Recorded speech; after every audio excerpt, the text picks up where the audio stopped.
Alrighty, so back with another video talking about today why people own real estate compared to any other asset class. So even people who aren't necessarily in real estate, who make a lot of money, invest in real estate.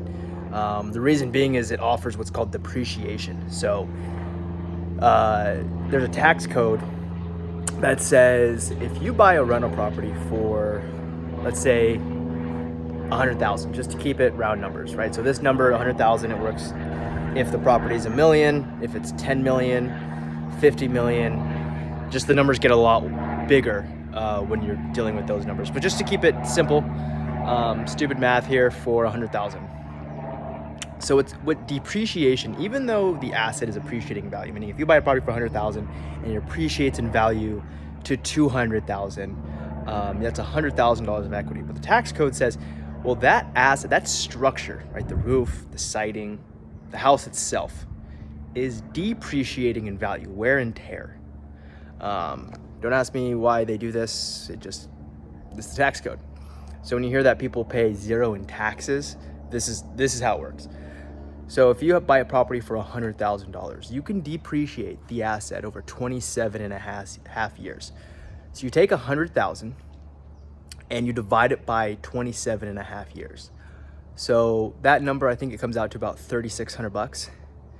So let's say that property cash flowed $5,000 at the end of the month, at the end of the year. So when you go to do your taxes, that property cash flowed $5,000. Well, on paper, it's $3,600 of losses, depreciating.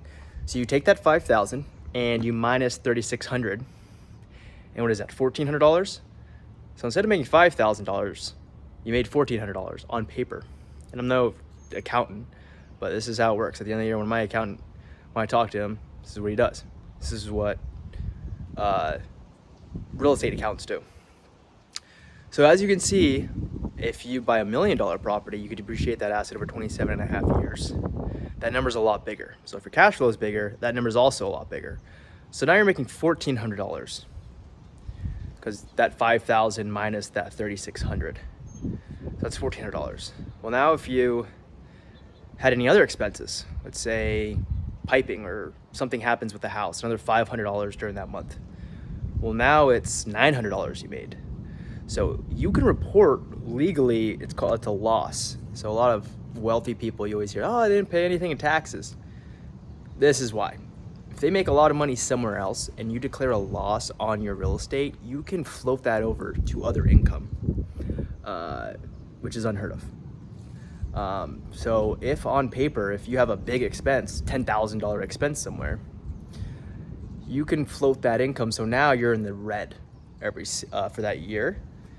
And you can go attack, 1099 income, some active income. So that's how somebody is able to get their tax bill and lower it by a substantial amount. So that's one way. It's called depreciation. So you have cash flow at the end of the month. You have depreciation.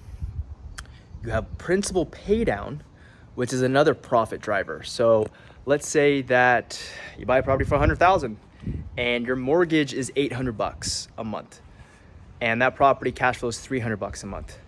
So you cash flow $300, but now when you go to pay your mortgage, $800 a month, about $200 of that is going to be principal, meaning to pay down that debt.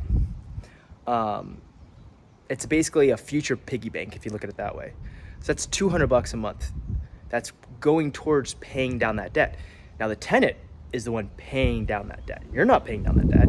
So when you own a primary residence, like this house here, when you pay the mortgage, we're paying that. So we're paying part of the principal to pay it down. But when you own a rental property, the tenant is the one paying that down. So they're paying the debt.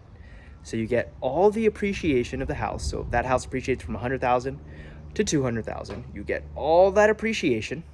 It's $100,000 plus cash flow, plus the depreciation, plus the principal pay down. So these are the reasons why a lot of wealthy people will just go out and buy real estate and stick a tenant in it, because if they make a lot of money in other jobs, right, you can literally effectively decrease that tax bill. So that's why if you look at W-2 jobs versus kind of a 1099 jobs, there's a lot of different write-offs. So those are the for-profit drivers. So remember, yeah, cash flow, but everyone, all the attention is on cash flow. But that's not really why people buy real estate. It's the depreciation. It's the tool, depreciation, which you can use to offset other income. That's really why a lot of people buy real estate. Cash flow is great. So it's a cash flow, depreciation, principal pay down, and depreciation. All right, so I'll keep more of these videos coming. I like to keep them around 5 to 6 minutes. So hit the like or subscribe button. We'll discuss more.